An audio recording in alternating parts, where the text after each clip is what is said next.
Et vous êtes de retour sur CISM dans votre émission Quartier Libre et je suis avec les deux étudiants en cinéma, Romain Hébran et Valentin Verrier. Bonjour à tous les deux. Bonjour. Salut. Alice. Alors merci d'avoir accepté notre invitation pour parler de votre projet, en fait de plus exactement deux projets, donc un court-métrage d'une part et de l'autre une maison de production, la vôtre. Alors je vais commencer par toi Romain, tu es le réalisateur du court-métrage Notre Histoire. Alors j'aimerais bien que tu nous racontes, en fait c'est quoi l'histoire de Notre Histoire ? L'histoire de notre histoire, c'est l'histoire de Marie et Gérald, un couple séparé qui raconte à leur enfant Romain, en parlant face à sa caméra, l'histoire précisément de leur rencontre et de leur séparation. D'accord, alors le prénom Romain, il a été choisi par hasard ou pas ?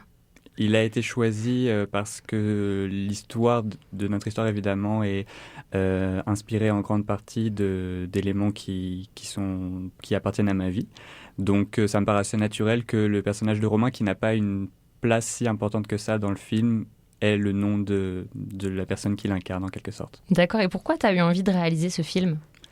J'ai eu l'idée de réaliser ce film quand j'entendais en fait mon père me parler justement de son histoire avec ma mère et que je sentais quelque chose de très particulier en moi, une émotion vraiment singulière, d'essayer d'imaginer ce qu'ils pouvaient avoir vécu ensemble, d'essayer d'imaginer cette partie de leur vie que je connais absolument pas, dont je suis très éloigné et à la fois très proche.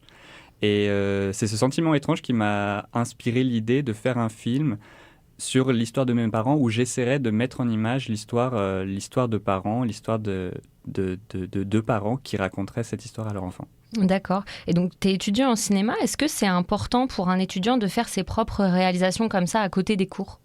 Oui, je pense que c'était vraiment l'occasion pour nous de mettre en pratique les enseignements qu'on a reçus dans le cadre des cours théoriques et pratiques, dans un projet qui était cette fois personnel, d'avoir à prendre des initiatives, d'avoir à s'organiser par nous-mêmes, réunir une équipe, trouver du matériel, se débrouiller pour réaliser un court-métrage comme on nous apprend à le faire dans les cours. Finalement. D'accord, mettre en pratique en fait vos cours. Et puis vous avez créé votre maison de production, c'est ça ? Donc toi Valentin, tu es le producteur du film, c'est ça ? C'est ça. Alors est-ce que tu peux nous dire qu'est-ce que c'est un producteur ? Qu'est-ce qu'il fait en fait ? Alors le producteur, en gros, on lui donne un film sur papier, on lui donne un scénario, et puis son but c'est de savoir si ce film est faisable ou pas, s'il va être intéressant, et si oui, ce qui est le cas pour le film de Romain, on doit l'emmener jusqu'à l'écran et on doit l'emmener jusqu'à son public. D'accord, alors est-ce que c'est toi qui as mis en place cette maison de production, Welcome Aboard ? C'est ça. Alors est-ce que tu peux nous raconter un petit peu l'histoire de cette maison de production ? Alors ça faisait longtemps que j'avais envie de recréer une structure parce qu'on sait que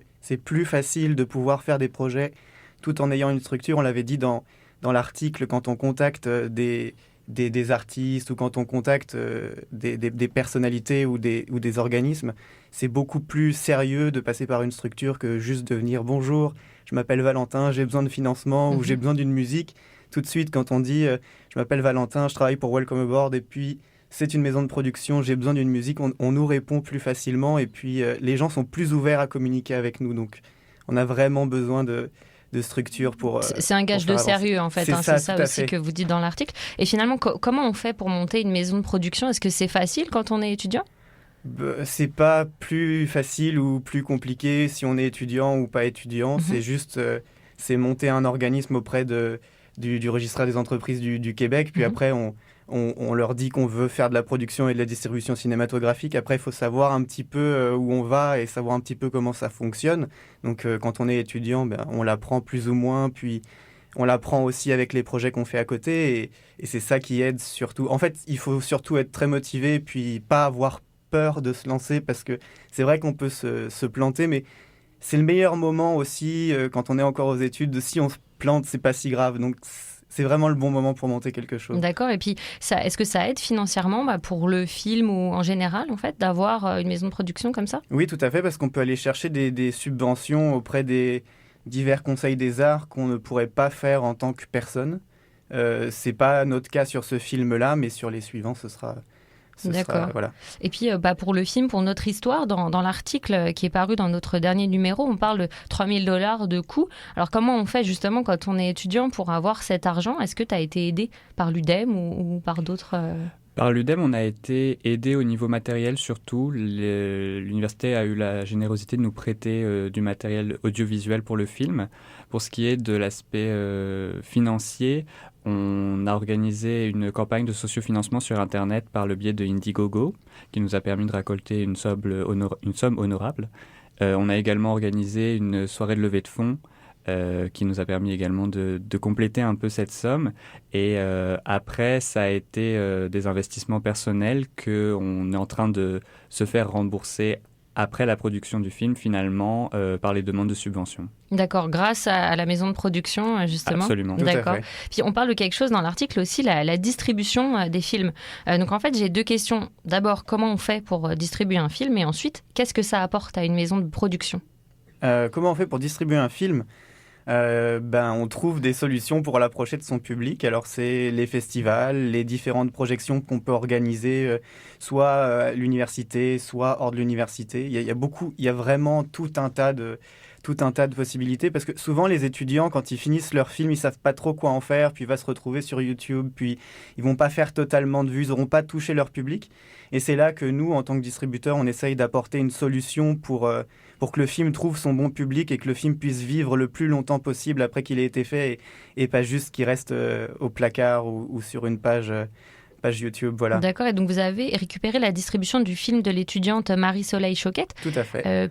Comment ça se passe du coup pour son film maintenant? Et maintenant, nous, on prend en charge tout ce qu'elle aurait pu faire elle-même, mais du coup, on lui apporte un soutien financier pour les demandes de participation en festival, parce que tout ça, ça coûte cher, et quand on est étudiant, on n'a pas forcément les moyens de le faire. Et c'est surtout des dossiers à remplir, et il faut gérer aussi ça. Et puis on est là aussi pour protéger le film, c'est-à-dire qu'on protège ses droits, on protège les images, on protège le son du film. Il y a beaucoup de gens qui se font voler des images, et puis nous on est là pour vérifier à tout ça. On est vraiment là pour... Le distributeur, on devient un peu l'ange gardien du film, c'est-à-dire que quand on produit, on le fabrique, puis après on le protège, voilà, c'est ça. D'accord, et puis vous en tant que maison de production, ça vous apporte aussi de la visibilité? Oui, tout à fait, parce que il y a aussi une partie bonne pour nous, c'est que la distribution, on n'a pas eu à produire le film, ce qui fait que c'est moins d'investissement, mais c'est quand même un sacré travail. C'est un travail différent, producteur et distributeur, mais ce qui est bien, c'est que ça se complète, et ça te permet de démarrer sur le papier et vraiment d'aller jusqu'à l'impression des DVD, en fait. Ça va vraiment d'un bout à l'autre. D'accord, et donc tous les deux, Romain et toi, Valentin, c'est quoi vos projets là pour l'avenir? Présentement, je suis en train de préparer un autre court-métrage, cette fois-ci dans le cadre vraiment des cours. Donc, je poursuis ma formation en baccalauréat qui devrait se terminer cette session. Et pour l'avenir, j'aimerais me lancer dans l'écriture d'un futur projet de long-métrage cette fois-ci. D'accord. Qui peut-être sera réalisé également en partenariat avec Welcome Aboard. On en serait très fiers. D'accord. Et toi, est-ce que tu as d'autres projets là pour l'avenir? Oui, tout à fait. On continue à faire grandir Welcome Aboard. On a des envies par rapport à cette entreprise. On voudrait qu'elle devienne indépendante et pérenne, on va dire, en 2018, donc c'est loin. On y travaille très dur avec Stéphanie Demerseber qui a créé Welcome Aboard avec moi. Et on a un autre projet de film qui se tournera en mai-juin, qui devrait sortir au début de l'année prochaine. D'accord. Voilà. Aussi une réalisation étudiante? Tout à fait. Ok, d'accord. Très bien. Merci à tous les deux pour cette entrevue. Merci beaucoup. Et on s'en va.